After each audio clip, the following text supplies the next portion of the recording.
It is 7 minutes after 10 o'clock. You are inside Brunch on Father's Day. Let us start by introducing two guests with me. And I spoke earlier about changing a lot of the things we know around us, because the intention is, if you change it, you will in fact be constantly reminding folks of the contributors of your area. There are those who proffer, however, that when you change things, you risk removing the pain and the sting of history.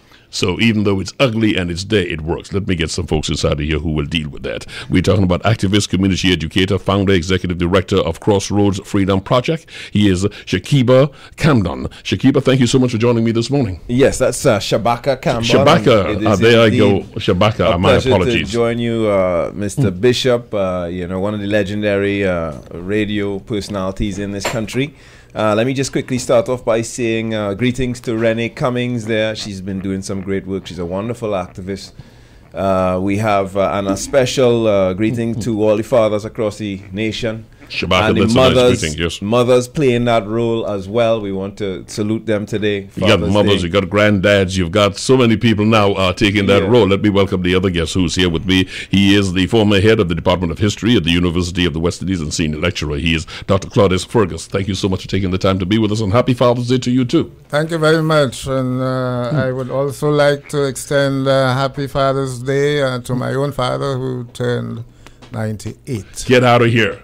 Congratulations. April, thank you very much. And of course to all other fathers, uncles, mothers who play the role of fathers, and all others. Indeed, it is good to have you perform that role. Happy Father's Day. Good to have you both here. We've got a tight schedule this morning, yes, so I'll start running off. Let me just start doing some running off here. The Rhodes, in the name of the, it's curious here, Director of Crossroads Freedom. The name is not spelled R-O-A-D-S, as in the proper spelling of the road. However, this is Rhodes, R-H-O-D-E-S, making a deliberate reference to the colonist, former PM of South Africa, apartheid architect Cecil John Rhodes, who told his British ruling class, "Remember that you are an Englishman and have consequently won first prize in the lottery of life."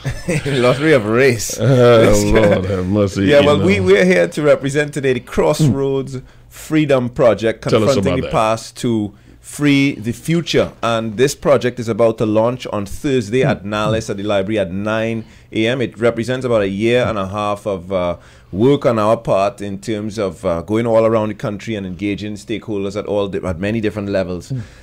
We intend to begin a national and indeed a regional discourse about the people and values that we honor and celebrate and venerate in our public spaces all across the Caribbean.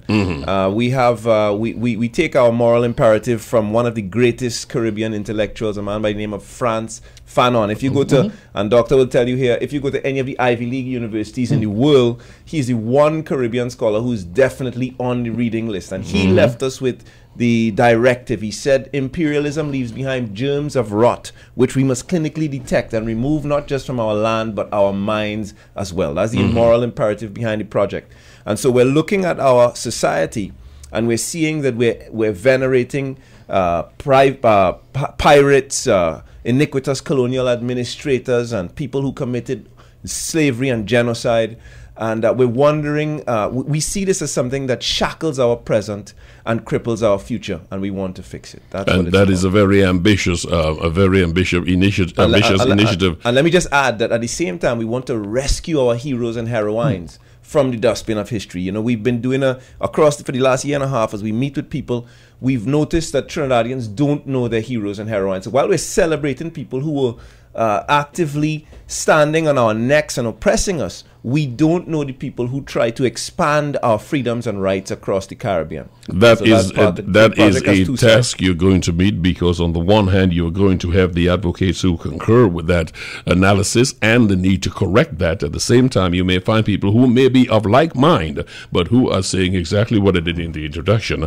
In doing that, you're ripping up parts of the history and some of the evil and the ugliness that is right there to remind us as to what it was. Dr. Claudius Fergus, former head of Department of History at the University of the West Indies, how do you come down on those two? Because sometimes you can have two rights, but how do you come down on those two positions, and how do we reconcile it en route to achieving the intention of the Crossroads? project? Well, we are on the same page with regards to our objectives. There's no question about that. The history that we have in this region is one of oppression, it's one of racism, it's one of genocide, and the representation of that history is one that memorializes and glorifies that inglorious past. This is our challenge. How do we confront that? Not only as activists, but also in the school's curriculum. This is part of the problem, because the values that are manifest in the memorializing of that oppressive past, in fact, is entrenched in the school curriculum, particularly in the history syllabus. This is part of our problem. And let me just add that as I said, that shackles our present and it cripples our future. Those values, we see them evident in every aspect of our lives. And we need to address those, to really address those values, we need to go back to the root. And that's why we came up with this project. It is important that we walk into that area, because I'm trying to work with the public arena. Folks are saying we've got a lot of important things here going on. This is as far as crime and folks trying to live in the difficult times of people. And while there is credence in your position to correct the ill of history, how do you square that priority with the crime that we see and the injustice we see? You say there is a very clear link. Make that link for our listeners, please. Yes, well, we definitely see, and Dr. Fergus, maybe you were going to respond? Well, for one thing, there is no single facet of society that a country would focus on. Yes, crime is a priority. But to answer your question, the link, crime did not emerge out of the blues. Our history is one of violence. We have to admit that the violence that we see today is a continuation of the violence that was introduced into this part of the world in the late 15th century by Columbus and the hordes of Spaniards who arrived there. That violence, it was entrenched in the system of slavery that very few of us want to face squarely.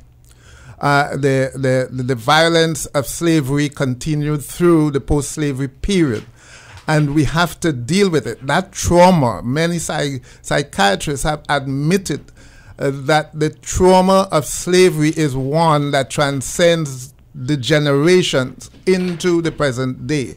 So we have to treat with that. And part of that treatment has to do with how we recognize the past. How do we memorialize the past? It is that deconstruction of that colonial past, even deconstructing the violence that we need to deal with. The very system of the police and the judiciary was grounded in the need to implement a system of forced labor in the post-slavery period. It is along those lines that I asked Shabaka the question, because one of the things I heard him articulate is that when you look at the injustice and the inequity right now, its genesis can be found in those colonial days. Yes, indeed. And it was Bob Marley and Peter Tosh who said, you can't blame the youths of today, when they go astray, because if you teach them that Christopher Columbus and John Hawkins and so on are very great men, you are teaching them certain values, and then when they operate in that particular framework, then you put them in jail and so on. You tell them they were wrong, but you taught them to behave like that. And so we see that as a contradiction that we want to expose and deal with, and then move on, because this project is not closed. It's an open-ended project. It starts with the values and people that we celebrate in our public areas, and then it moves into other concrete areas of engagement. But but questions of crime, questions of our inadequate health care, our criminal justice system, which is so biased and faulty, All these questions are questions that are right front and center in our thinking as we started engaging this project. Either of you walk me through the idea of renaming the streets, the highways, the buildings, and so on, what you hope to achieve by that. Yes, on the one hand, as I said, and I want to get this clear, on the one hand, we are going to say these are true contributors to the new Caribbean, but as evil as it was, the other names were contributors to a part of the evolution of the Caribbean too. So Fergus, let me just get a quick jump in on this, and then you come in after this. But let me just give you an example. Let me just throw this out for our listeners. We talk about it. Every day we drive on the Churchill-Roosevelt Highway, right? Everybody know who Churchill is? Winston Churchill is?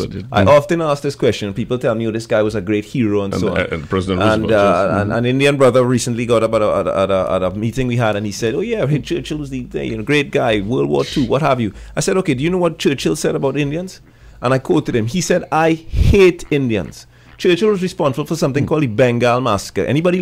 Bengal famine. Anybody on the outside there in front of a computer, look up Bengal famine and go to images and see what happened to Indian people in Bengal. Over 3 million people died. When his colonial administrators in India called him and they said, listen, Winston, people are coming into the streets and dying. Entire families are just collapsing all over the city center. He said, it's good for them because they breed like flies. We have a highway honoring this man in Trinidad and Tobago. And that's just one example. You go through our history. Picton Street. Picton for me is the antithesis of every single value that we hold dear in this country.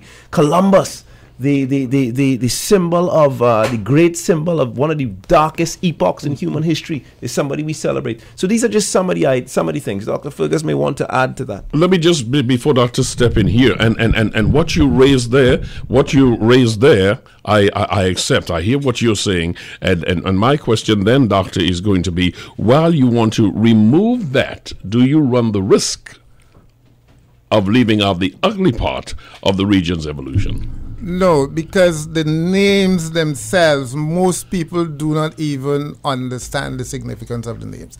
There is a subliminal impact in those things, and this is what you have to deal with. And I'll give you a small quote. When the statues were being removed in New Orleans recently, the 4 Confederate statues, the same excuse was made by reactionaries that you were erasing history. The mayor responded with this comment: these monuments have stood not as historic markers of slavery and segregation, but in celebration of it. And this is what my brother here, Shabaka, is saying, that these names actually celebrate our oppression. It celebrates certain values that we no longer hold. Yes, particularly in a post-colonial society. And we need to revisit, we need a dialogue. Perhaps you would not change every single name, but there are names that are directly associated with the most egregious evils of humanity, not just of this space, but values that are no longer values that you would uphold in any decent society. Why, therefore, not address the change? And names have been changed in any post-colonial society. I'll give you one example in Africa. The Gold Coast was renamed Ghana. But Ghana was never a name that applied to that part of the world. Ghana was really a borrowed name from ancient Ghana, the first kingdom and empire south of the Sahara. So it was symbolic that the Gold Coast becoming the first independent state south of the Sahara. It was a symbolic name because the Prime Minister Nkrumah had a mission that was continental, a mission to decolonize the whole continent. You know, in India you have names like Mumbai. You know, you talk about IPL and the Mumbai and Chennai and so on. Those are recent names that have decolonized the earlier name. Mumbai was Bombay, you know. Chennai is a new name, you know. So that what you have are people who are conscious about that colonial legacy and what it represents. When India became independent in 1947, they got rid of a tonload of British monuments which glorified the era of the Raj, the British Raj. Some of those monuments were sent to Australia, to Canada, and different places.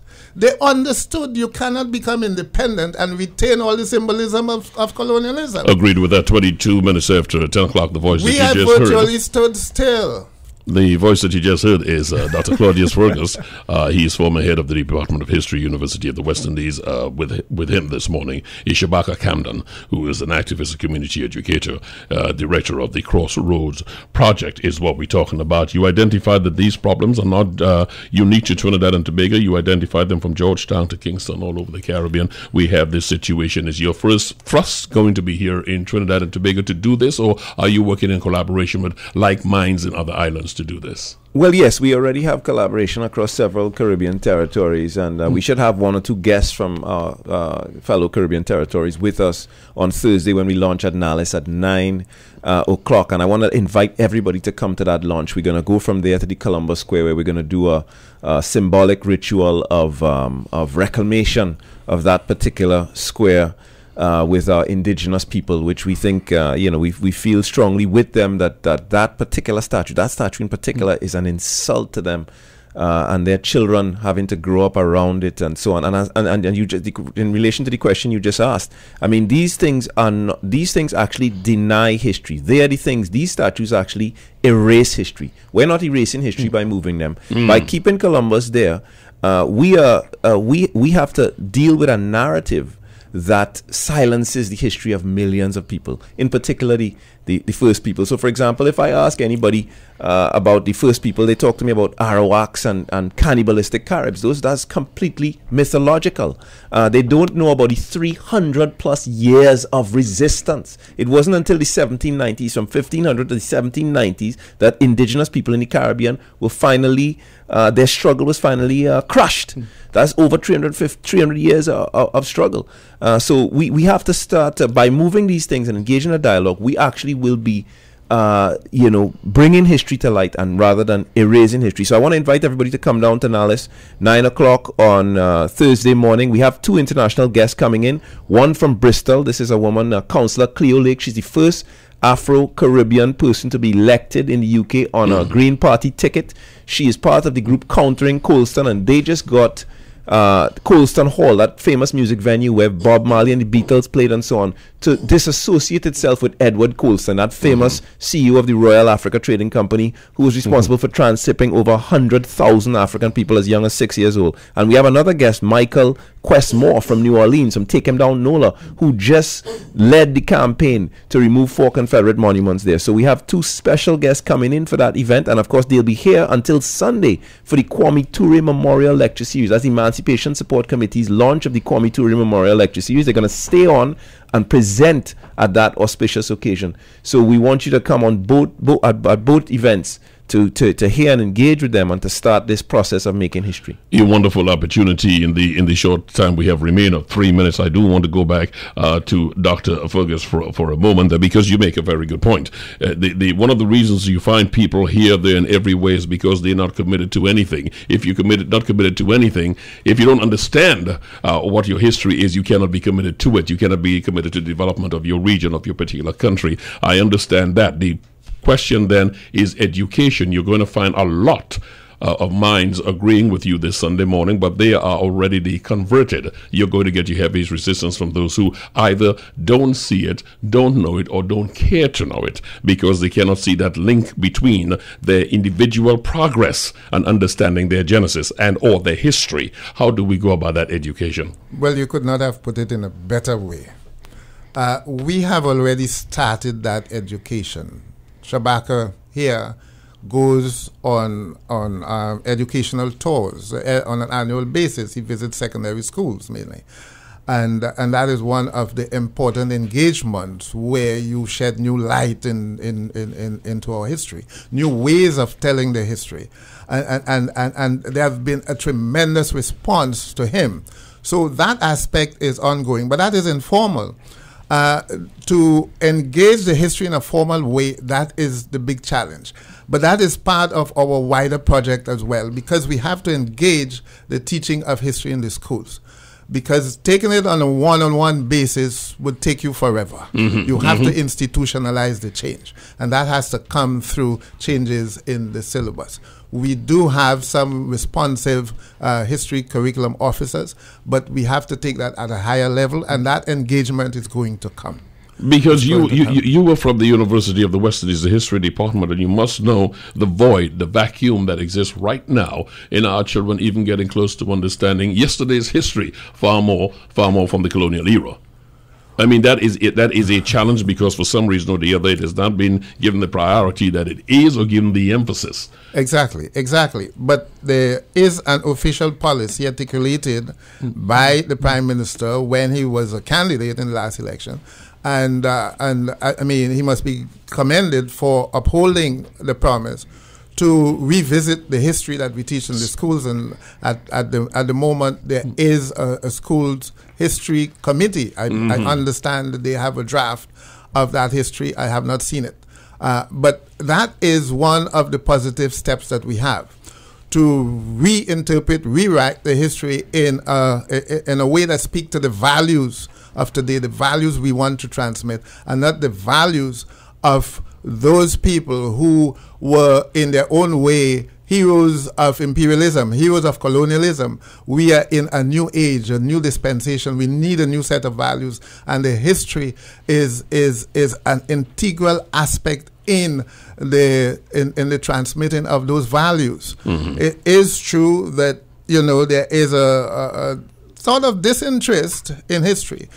In a significant way. In the schools, you see it, people move away from it, they move into teaching of social studies or into social sciences and natural sciences and so on. This has been part of the problem, but that needs a national policy. You cannot change that. You cannot build a nation and disregard its history. But you also it's a kind of madness. Yes, you also have to use every opportunity to open the door so people see it, and that's the reason I invited you both this morning. We've got 1 minute.